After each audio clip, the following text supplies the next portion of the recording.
And welcome back, everybody, to another episode of the always pressing PGA DFS podcast, previewing the 2025 The American Express down there in La Quinta, California. It shouldn't be too smoky, hopefully. Went the other direction, and hopefully people are doing good down there in Southern California, as it's a nasty one, as anybody that has a pulse of the news has understood by now. But we're going to talk golf this week. You can find me on Twitter at BDentric, the podcast at Always Press DFS, and my co-host, as always, on Twitter at DFS Golf Gods. Jesse, how are we doing, my friend? I'm well. How are you? Doing well. Back in the grind of things, getting some golf going, back-to-back weeks. This is good. This is good. Golf time is here. Just when we get excited with the cut event, we have a pro-am. So, one of our favorite things, Jesse. One of our favorite things. Yeah, this is one of the worst tournaments of the year usually, but here we are. As the great John Rahm once said, it's an effing putting contest. And then he went on to win it the next year. So go figure on that one. But yeah, the Sony Open in the books. Nick Taylor takes it down in a playoff versus Echeverria, two guys that we liked pretty well last week, which was a plus in a big way. It was a fun week in the old PGA world. Couple Connor's chalky missed cut. Like the 6 of 6 was only like 5 or 6% last week, which was glorious. I want that every single week. Didn't you have one and it still didn't win with Nick Taylor? Yeah, I finished 20th overall with a 6 of 6 with Nick Taylor. How big was that tournament? It was the $3.20 max. So by 20 max, I think it's like 12,000 people in there. That's crazy to me, man. Yeah, no, it was as simple as Ben Griffin and Bobby Mack were on that roster. I think they went combined like 200 par on the weekend. If they each hit like maybe 2 more birdies, like literally that's all it takes for placement and everything. Like could be the difference maker type things. Yeah, but that's the GPP world that we live in. Is. So yeah, I wish I would have bet a little bit more on Nick Taylor last week, especially to win maybe instead of just the top 20. But top 20 was easy. That worked.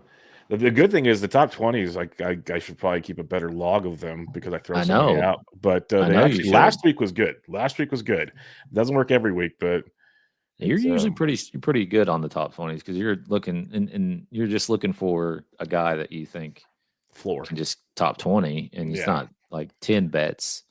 It's usually just 1 or 2. So yeah. If you just do a couple of them, hit 1 or 2 a week, you'll be just happy. So we'll have to wait and see. But I think I saw Nick Taylor was going like plus 120 to win or something like that. So those that got in on it, get at it. It was fun.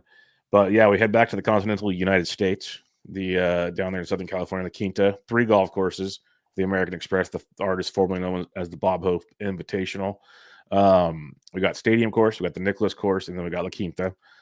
You'll hear all the stuff we'll talk about briefly. I don't need to go deep into all 3 golf courses, but they've done this for a while. And Jesse and I are kind of joking off screen that it's actually a loaded field for the type of tournament we're going to play. Like that's the fun part about this, but it's 54 holes, so they play all 3 courses once. So on Saturday, there's a cut to the top 65 in ties, and they play the final round Sunday at the Stadium course.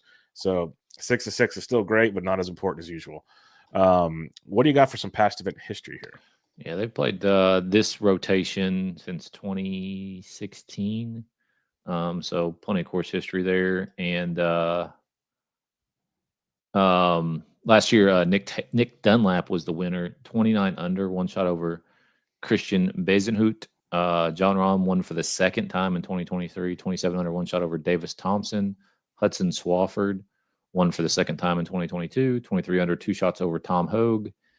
Siwoo won in 2021, 23 under, 1 shot over Cantlay. 2020 was Andrew Landry, 26 under, 2 shots over Answer. Adam Long from out of nowhere was like 300 to 1 that year. 2019, 26 under, 1 shot over Hadwin and Mickelson. John Rahm won in 2018, Hudson Swafford 2017, Jason Duffner in 2016. Yeah, this is a good long shot tournament, which makes sense for a birdie fest because all you got to do is literally get hot and anybody can compete in this event. So it is a loaded field and they should quote unquote have the advantage, but you never are surprised when some Corn Ferry guy that's used to shooting 24 under just to, contend every week shows up at these events. So we got that going for us. I also saw somewhere that 14 of the 16 past champions have played at least one of the 2 Hawaii events. So they got their kind of juices going coming into this. Most of the players playing this weekend have played at least one event. Most, I would say majority of them have. But there's something else to keep in mind if you're trying to break things down a little differently. I mentioned 3 golf courses. The stadium course, that's the PGA West Pete Dye course. They'll play that on Sunday if you make the cut, and then everyone plays it one other time. Par 72, a little less than 7,200 yards. Greens will be POA right now, small greens, almost Pebble Beach type greens. So you got that going for you. Tons of bunkers. We know there's a gigantically tall bunker that everybody loves to, I wouldn't be able to get out of it. Let's just put it that way. Not even close. That's always fun. So that's a big hazard. There's water on 7 holes. Another thing to look at. So yes, the toughest of the course, a lot of like Pete Dye, it's all like visual stuff, lots of dog legs and whatnot there. You have 4 par 3s, the most difficult holes on the course. They average about 190 yards. You have 10 par 4s, around 4 to 420 on average, somewhere in there. But they can be tricky because of the Pete Dye stuff I mentioned. Then 4 par 5s, 3 of them are all 4 of them very easy to take advantage of. 3 of them have been very good at getting eagles on in recent years. So something to keep in mind there for, if you're looking for certain statistics. Nicholas tournament course at PGA West, par 72, about 7,150 yards. POA. Greens are a little bigger, the biggest of the 3, actually, 7,000 square feet. Tons of bunkers, just like at the stadium course. Water and play on 5 holes. Shouldn't be too crazy. The par 3s are the trickiest. They're about 185 yards on average. The par 4s are about 420 on average. Not too bad, though. You can birdie most of them. Then your par 5s average 544 yards, and you can destroy those. So that's where you want to get a lot of your scoring at the Nicholas course, of course. And then La Quinta Country Club is a joke. Par 70, little over 7,000 yards. Greens are smaller than Stadium West. They are almost identical to Pebble in size, but tons of bunkers, water on 7 holes, and just go and get it. I'm not going to go too much deeper in stats there. It's basically find the fairway because the rough isn't too penal because it is a pro-am. They want these pro-am guys to actually move down the course, something to think about. And the greens will be rather slow because it's a pro-am. So that's why it turns into a putting contest. So you want to attack. You want to be on Stadium or on La Quinta or Nicholas.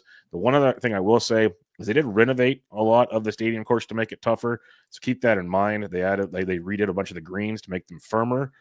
We'll see how firm with the pro-am, like I said, and they kind of moved around some of the bunkering, but nothing to make you at least not just bomb and gouge the place. So that's kind of the idea there. It's still going to be pretty easy, I think. So, Jesse, what are your thoughts on statistics for the week?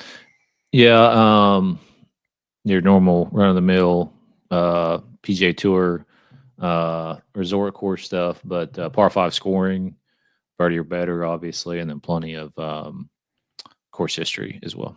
Yep, course history, par 5 scoring, approach, because get hot with a putter is tough to figure out. All right, let's talk DK for the week. Right before we got on air, Xander Schauffele WD'd. Oh, you know why? It's probably because of TGL throwing the hammer. What did you think of TGL? We didn't even talk about that. And that took place last week. The big event that got all kinds of viewership. The Bay trounced whatever the other place was from. But you got Tiger Woods coming up on Tuesday night, and I saw somewhere that StubHub selling tickets for like $800. So, why?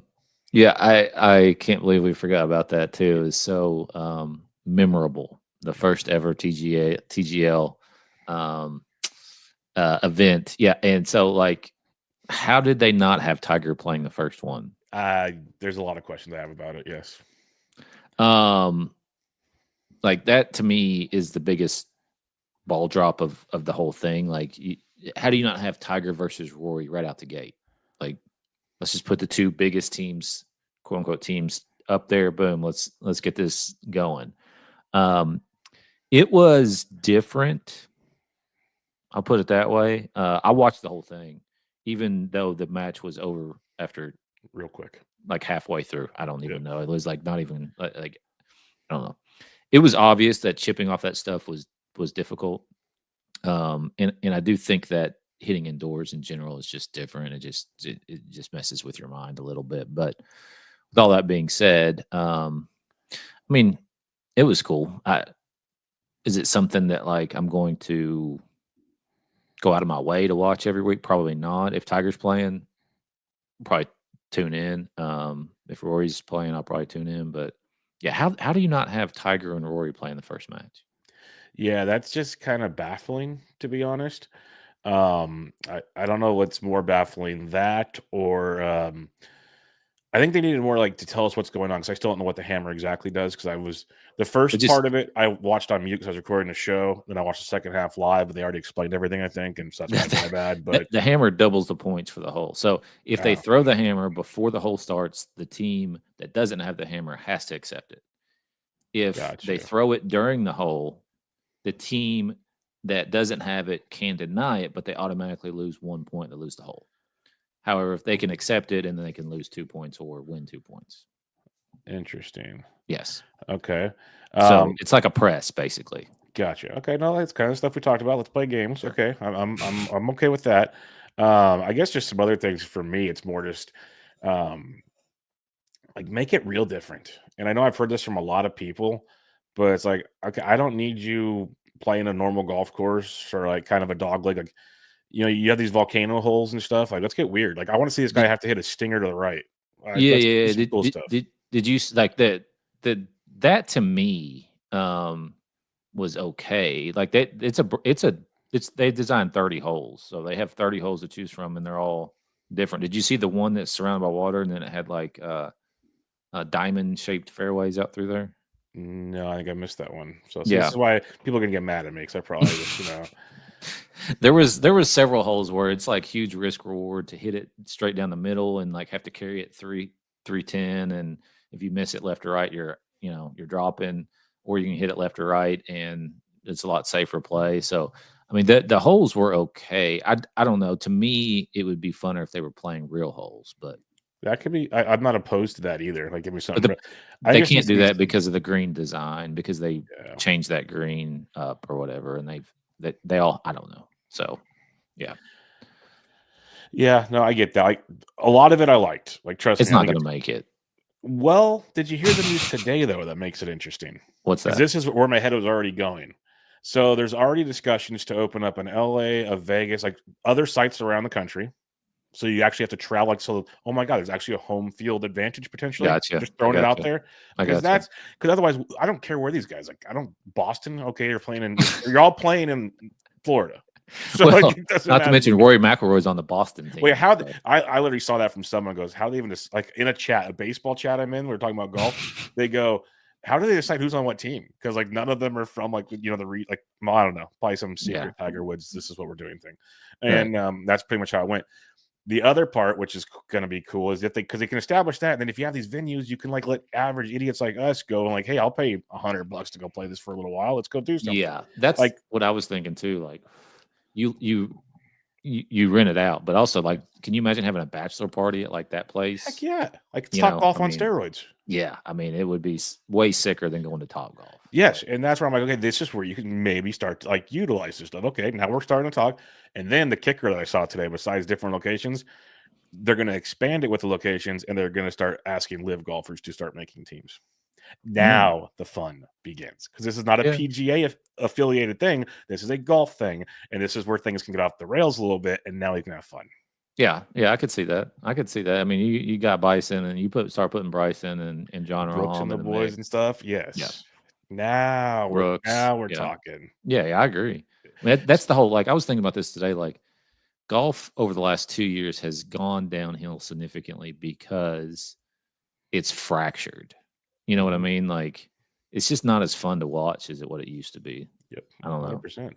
Yeah, And maybe that's just my own personal thing, but I remember, 6, 7 years ago, I mean, like we got excited about the Farmers next week because it was a star-studded field. Like next year, I mean, next week it's obviously there's going to be a lot of players in it, but I'm like, yeah.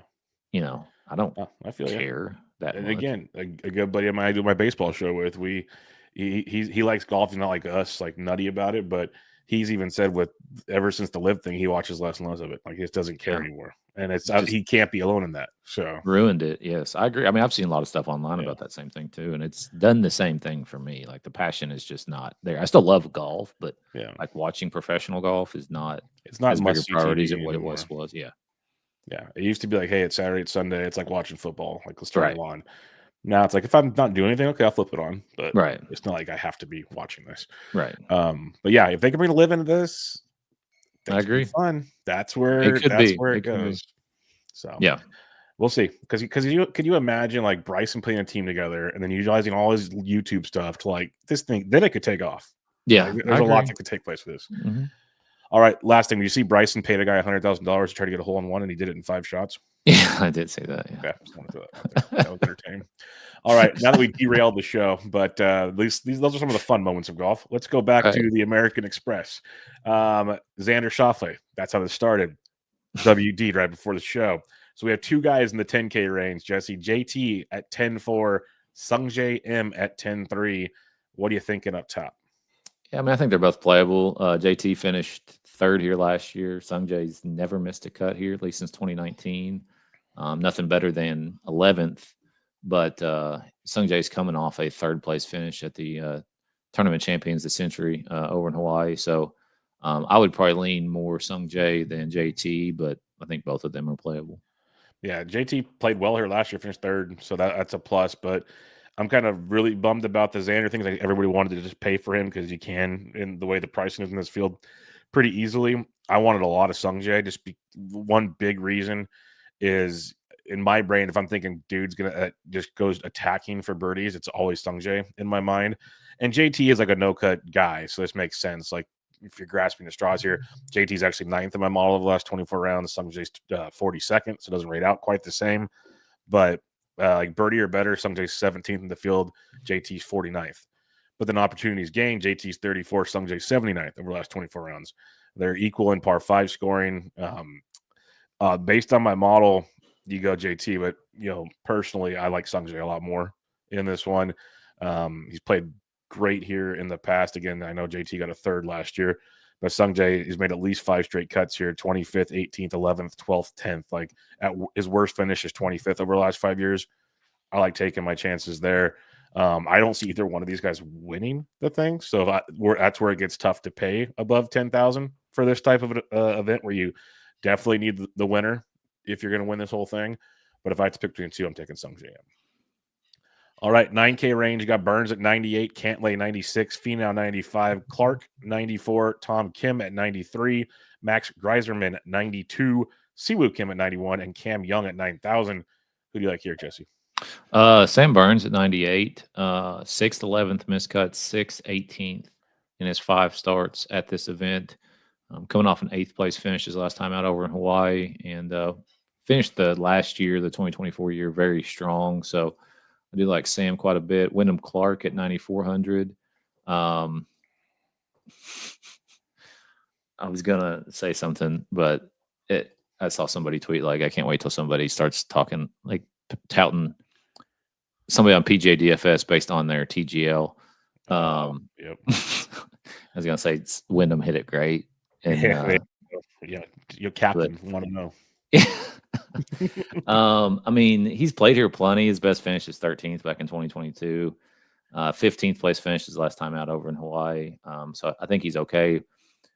Grazerman at 9,200. I cannot believe this guy's $9,200. But I think it's like legitimate. 56th here last year, so not great. But I mean, just the recent form coming in is just insane. Been playing probably the best golf of his life. So Grazerman, I do like. And then Siwoo's obviously a past champion here. He's made the cut 4 straight years. If you take away the WD, it's really 6 straight. But Siwoo coming off a miscut at the Sony, 32nd, the Century. So he's like GPP only. Don't put him in any kind of cash lineup. But, Siwoo can just get hot at any point in time. And, he does like Pete Dye places. So, yep. He is a Pete Dye dude, and the year he won was the COVID year, so they didn't use other golf courses. So it helped him out a lot in that one. All right, for me, I love Sam Burns. He's 11th in my model. Played great here, as you mentioned, the course history. Birdie or better, he's 2nd in this field over the last 24 rounds. So attacks 1st in DK scoring. He's 2nd on the par 4s, 4 to 450. So he plays those great. He's actually 6th in the field in strokes gained par 3s, and that par 3s have been the toughest holes on all of these courses.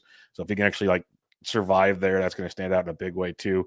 So love the form, the history, everything with Sam Burns.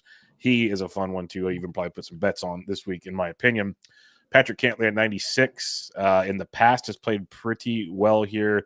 Overall, I never play Cantlay, so I never get him right, and his form is is wishy-washy is the best way I'll put it with Cantlay. Like 52nd, 26th, 9th, and 2nd. Those are his last 4 times here. And then over at the Century, he finished 15th in a field of like 60 golfers. So it's still a good finish, just not my cup of tea. Tony Finau is one that plays relatively well here. Like if I liked Sungjae's finishes, I should like Tony's 25th, 16th, 40th, 4th, and 14. But when it comes to Tony, I'm just not locked in on his current form of being 15th in Hawaii at the Century. He's 35th in my model. He's just like 45th in opportunities game, 52nd birdie or better. I just don't know if he's ready to go low to make it happen at this event. So I've got to grasp at straws in the 9K range. I'm going to pass on Tony Finau here, but he rates out well, is why I wanted to mention it. Yeah, Greiserman, I'm with you. He's 12th in my model. It's baffling. He's 3rd in birdie or better. He's 1st in the field in putting, 2nd in DK scoring, 3rd in strokes gained total. So he basically ranks right behind Sammy Burns for a lot of the key stuff I'm looking at. So I can't ignore it, but it is wild seeing that price tag, as you mentioned. Siwoo, past history, is worth a shot. And then Cam Young at 9,000. This is one I'm kind of curious if you can get a low-owned situation here. 26 2 years ago, 40th the year before. This guy we keep saying is going to win sooner than later. He finished 8th at the Century, did not play at the Sony. But he's a guy that he's not like locked in. Like his par 4 scoring is not awesome. It's 130th in this field. But his approach game is rough. But he's a guy that we know can go low and surprise some people. So he can be kind of a contrarian play, I think, in the 9K range. Not my favorite play, but a contrarian play. 8K range, you got Davis Thompson at 89, who burst on the scene here 2 years ago. Harry Hall, who's been on fire at $8,800. Kitayama at 87. JJ Spawn at 86. Dunlap 85. Willie Z 84. Eric Cole 83. Harmon 82. Fishburne 81. Nick Taylor 8,000. A lot of guys in this range had really good weeks last week. Yeah, Harry Hall obviously is just burning it up. He's about like Grazerman was there. Just his current form coming in 10th, 8th, 14th, 13th, 9th. Pretty fucking good. Hasn't finished outside the top 15 in the last 5 starts. Course history, miscut, 41st, 47. So not great, but obviously playing the best golf of his life. JJ Spawn played very well last week. Ended up finishing 3rd after a miscut at the RSM Classic a couple of months or a month and a half ago. Course history is not great, but I think he's fine in GPPs. Dunlap, defending champion, coming off a 10th place finish last week, 55th at the Century, though. But the 10th last week is pretty solid. Zalatoris at 8,400. He's made the cut here 3 straight years. Hasn't played very good golf over the last year and a half, but looks like he's maybe kind of coming back into form a little bit here. 26 at the Century, did play a Euro Tour event, 18th there, 41st at the Zozo, 13th BMW, 12th at the St. Jude. That was, those were back in August, but still, it seems like he's getting his game back, and we know how good he is whenever he's on. And then Fishburne missed the cut in his one attempt here, but 6th and 8th in his last 2 starts, 12th all the way back to the WWT Championship in November. So he's playing very well. And I mean, that 6th place finish last week is pretty solid. So those are the guys that I would be looking at in this range. Yep, 100% with you on Harry Hall. He was in a lot of my lineups last week. You're going to keep just going to town. He's 1st in birdie or better over the last 24 rounds. 3rd in DK scoring, 4th in strokes gained total. Plays the par 3, 7th in this field. So a lot to like there with his form. JJ Spawn, he's 4th in my model. He's 2nd in approach in this field over the last 24 rounds, 8th in opportunities gained, 10th on the shorter par 4s, 10th on the par 3s. And you just mentioned he's don't play him in cash. Don't play cash play at all this week, but because he's just so tilting, like we saw, he missed cut, but then last week goes and plays great. So you never know, but I do like JJ, 4th in my model. Willie Z at 84. He's 135th in my model, but I don't care. It's one of those you just kind of, like you were talking, the form coming in. I at the price, I think it might get chalky, is all I'm going to say. Because I think a lot of people are starting to buy back in on Willie Z. So don't mind him at 84. Eric Cole at 83 just continues to get things done this past week. Finished 5th at the Sony. Had a chance, kind of fell apart in the back 9 on Sunday. 52nd in the Century, 15th at the RSM, 6th at the Zozo. So coming in overall really good form. Finished 21st here last year, 36th the year before. So I have no problem going back to Eric Cole. I want to play Brian Harmon just because he keeps doing so well, but just know it's GPP only because he rates out horribly most places. But continue. He played well in Hawaii. He's coming in here. He missed the cut 2 years ago with a 3rd and an 8th and a 21st the previous 3 years. So can play well here and plays well at Pete Dye's if that is an option for him. And Fishburne. I like Fishburne a lot for everything you mentioned. The young guy that can go out there and fire birdies in bunches. He is a 18th in birdies or better in this field, 17th in strokes gained total, 15th in par threes. So like that quite a bit. All right, 75 to 79. You got Etch, Day, Poston, Griffin, Hoagie, McCarthy, Hadwin, Hostler, Cam Davis, Straka, Seabez, Vegas, Fowler, Hodges, Berger, you. Wow. All right. So who do you like in this range besides Adam Hadwin, who just everyone plays every year here? Start with Nacho. Nacho. Start calling him Nacho. Worked out well last week. Yeah. Nico, he finished second last week. Tom Hogue has played here a bunch. 17th, 32nd, 2nd, miscut 6th, miscut 57th. But so 3 straight made cuts from this event, 4 straight made cuts for him on tour, including making the cut last week, 45th. Hadwin has never missed a cut here. If 6th, 18th, 25th, 32nd, 2nd, 3rd, 2nd. I don't think he's going to be under the radar, but 3 straight made cuts for him on tour. Played last week, finished 59th. Vegas, 3 straight missed cuts for him at this event. 4 in a row before that. So take that for what you will. Come off a 4th place finish at the Tournament Champions. And then Sepp Straka, 7,600, 49th miscut, 49th miscut, 4th miscut in his last 4 events. He hasn't played here since 2022, but coming off made cut, Sony Open 30th, and then 15th, pretty solid at the Century. So, and then Seabez, 2nd last year, 4th or 11th the year before that, 40th the year before that, and has just been making cuts, cashing checks on tour. That Century finished 40th. That's not great, but 6th over in the Euro Tour back in about a month ago on the Euro Tour there. So, yep, that's where I'm at. All right, yeah, Echeverria 1st in my model. He's 4th in birdie or better, 1st in opportunities gained, 4th in DK scoring, 1st in strokes gained total, 1st in par 3. So yeah, I like him quite a bit once again. Jason Day, don't mind him at all. The form is up and down. If you look at recent results from J Day, he 40th of the Century, didn't really play at all on the fall swing. So you got to hope he shows up. But he's always showed up here the last 3 years, at least 34th, 18th, 49th. Don't hate that. I'm going back to the JT Poston. Well, missed the cut on the number last week. Hopefully that scares people off. But coming in with an 11th here last year, 6th the year before, 25th the year before that, has made 4 or 5 cuts in the last 5 years here. So I like JT Poston. Ben Griffin, he's 5th in my model. Had a poor weekend, just did nothing, but another made cut. A guy that when you're looking at this event, Ben Griffin finished 9th here last year, 32nd the year before. So keep banging the Ben Griffin drum. I went with you on Hoagie, 100%. If it's an approach type of, if you need some good approach numbers, he's your dude. If it's luck box putter, Denny McCarthy's your dude. So don't mind either one of them. 78 and 77. You mentioned Hadwin. You mentioned Sepp. I love Johnny, honestly. He's 18th in my model, Johnny Vegas. 7th in par 5 scoring, what you want to destroy. He's good on the shorter par 4s as well.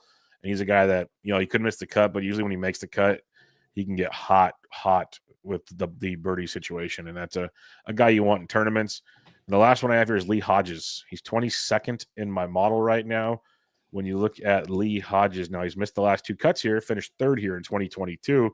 So the course situation, not ideal, but recent form, 10th last week at the Sony, 5th at the RSM, 15th at the Zozo. So his last 3 events playing really, really good golf. Hopefully he's figured something out as he heads to the Southern California swing. All right, Jesse, 7K to 74. Who do you like here? Start with Keith Mitchell, 7,400. 3 straight made cuts for him at this event, 9th last year, 22nd the year before that. He made the cut at the Sony Open. Before that, he had missed 4 in a row. So, basically all of the fall swing events after finishing 3rd at the Sandersons. A very strange fall swing for him. But The course history is pretty good, especially for somebody at 74. Bud Cauley at 73 finished fourth here in 2020, which was his last start. Starting in 2020, it was fourth miscut, 14th, third, 14th. So the course history was really good for him back in the day. And he's made 3 in a row on tour. It seems like he's maybe getting some form back. Jesper Svensson, 10th last week. Been playing a shit ton of Euro Tour events, making the cut, finished 7th and 1. So pretty solid for him. Lucas Glover at 7,200. Course history is not great. Miscut 33rd, miscut 12th, 29th, 41st, but 21st last week. Had a pretty good fall swing for Lucas Glover. And if the putter gets hot for him at any point, we know how good his ball striking is. And then EVR, Eric Van Rooyen, 7,100. 3 made cuts in a row for him at this event, 25th, 6th in the last 2, and then going back to 2021, 56th back then. But 5 in a row for him on tour, 30th last week. Playing pretty solid golf there for EVR. That's it. I like a lot of these guys with you. Killer Keith, 31st, my model. I like him. Mac Messonnier, I believe is how it's pronounced. 15th in my model. He is very intriguing to me. He has he missed the cut here last year in his debut at the tournament, but form coming in 21st last week at the Sony Open, 27th at the Zoas. Like he rates out really well for me. He's 10th in opportunities gained, which I think is going to be very interesting to look at. So at least there's some like GPP appeal to him. Mark Hubbard at 74, another guy. He's 10th in my model. He's 15th in birdie or better. He's 14th in opportunities gained. He's 2nd in the shorter par 4s in this field. When you look at the history here, 47th last year, 2 missed cuts, 43rd, but that's the Mark Hubbard world. He's always up and down. 21st last week at the Sony, 35th at the RSM, 3rd at the Bermuda. So Hubbard in a birdie fest. Again, GPP type play. I love it a lot. Bud Cauley, I'm with you there. Lucas Glover played him again last week. He's not showing the form to win, but could, like you said, if he gets the putter going, but he's striking it very well. Just keep making cuts and doing what he's doing. I'm going to go back to Andrew Putnam, 30th last week. He's $7,200 this week. Recently, he's made at least 5 straight cuts here, 37th, 36th, 14th, 21st, and 10th. So definitely likes playing here. I know we liked him last week for his price, and really $7,200, still pretty comfortable with that. Smalley, EVR, like EVR with you on that one as well. And a couple 7K guys. Chris Kirk might not win, but should make a cut type guy. If you want a guy that is total GPP, though, Rico Hoey. Go right back to that. Well, he's 20th in my model. When it comes, he's 22nd in birdie or better. He's 1st in the par 5 scoring in this event. He's 12th in strokes gained total. Good on the short par 4. 17th in DK points at $7,000 because he goes for it. He's going to make a mess of things, but he's also going to get you all the scoring you can possibly handle and hopefully make the cut, which, again, 3 days. If I even get 3 days of him just going nuts, that works. 59th last week, but then 17th, 45th, 22nd to finish the fall swing. And the last one I have for you here is Adam Svensson, another guy that he's won multi-course events, the one in Georgia, the RSM, and a guy that has some GPP upside as well. All right, who you liking on the 6K range? I mean, it's tough down here, man. Start with Norlander at 6,800. The model seems to like him, and he's made 4 cuts in a row at this event. I mean, his best finish was 12th in 2021. He hasn't played here since 2022, but coming off a made cut at the Sony Open, 17th. If you go back to the RSM, so it's pretty couple solid weeks in a row for him. Chandler Phillips, 25th here last year, missed cut last week, but before that was 11th, 20th, and 33rd. So back to a place that he's got some good memories there. Aldrich Potgare, miscut last week, but 2nd at the Nedbank Golf Challenge on the European Tour back at the beginning of December. So who do you like? Yeah, this is a kind of shoot your shot territory. Justin Lauer, 28th in my model, 10th on the par 5s, 19th in birdie or better, 17th on the shorter par 4s in this field. Coming in here with a 39th last year and a 41st the year before, so 2 straight made cuts at this event. Finished 37th at the Sony, miscut the RSM, but then 5th at Bermuda, 2nd at WWT. So Lauer at 69. Vince Whaley, 68. He's made at least 4 straight cuts. 72nd last week, but then 8th at the RSM, 5th at Bermuda. Norlander, he's made 4 straight cuts, played well here, so I don't mind him at 68. Zach Johnson finished 21st last week. He's $6,700. Like, I always just ignore him, but 21st last week at 67 would have been nice. He's made 4 straight cuts here. 25th last year, 41st the year before, 14th the year before that, and 62nd. It's a short course where he can use his fairway finder and approach game. So ZJ at 67, again, might not win it, but if you just want a guy to find Sunday, he's an interesting option. Contrary to that would be Carson Young, who you're going for broke with. He's either going to make the cut or not. 17th here last year, missed cut the year before. Ryu, we always call him Ryu, $6,600, finished 11th here last year. I think that's where we started really paying attention to him as a GPP kind of dart in this field, because I mentioned the 11th last year. We looked 65th last weekend, 17th the RSM, 29th. So playing some good golf in the fall swing. He's played well here before. And then there's some other darts. Like Patton Gazires played really well here. His current form shaky, but played really well. Taylor Montgomery, 61st last year, 5th the year before at $6,400. And then if you just want to completely go YOLO, go YOLO just on course history, is Bronson Burgoon is $6,000. 14th last year, 49th, 37th, 43rd. He's made 4 straight cuts at this event. Again, not ideal because I don't have him playing anything since the Zozo. If he played before that, I don't know when. I have no data on Bronson Burgoon, but the last one I have is the CJ Cup. Did he play the Zozo? He did not play the Zozo. No, at least I don't show it in my stuff. Yeah. So the last time he had a start was in May of last year at the CJ Cup. Missed the cut there. But. So maybe it was an injury thing or whatever. But I would assume 4 straight cuts here. If you want somebody at the bottom $6,000, throw it out there. Who knows? He finished 14th last year. Maybe playing good. Who knows? Yeah. We did this. Was it Bud Cauley that just came back, and he's been playing pretty well, right? All things considered. So, yeah, I'm not saying Burgoon's going to win it all for you, but in an event where everyone gets at least 3 days, if he can figure it out, you got a stacked lineup on top of it. Yeah. So have fun. All right, let's recap things, Jesse. JT or Sungjae, you guys can decide on your own. We don't dislike either one of them. There's just 2 guys in that range. 9K range. Who do you like? I like Sam Burns, man. Yeah, the more we talked about him, that seemed like a very, very nice play. I outside of Sammy Burns, I'm kind of hoping Greiserman gets overlooked because of the other names around him. And if that's the case, I'll love a lower owned max right there. 8K range. It's hard not to play Harry Hall. Yeah, that's why I say you got to play Harry Hall. If you don't play Harry Hall, I would play Patrick Fishburne. Go get some fish. Yeah. 75 to 79. Get the etch, right? Yeah, I Hadwin, dude. I don't know. Yeah, that's true. He loves this place. Yeah. Yeah, Hadwin, Echeverria, I'd say, but I think if we want to I'll throw one other one out there to be different than the norm. I think it's an interesting Johnny Vegas week. Very interesting.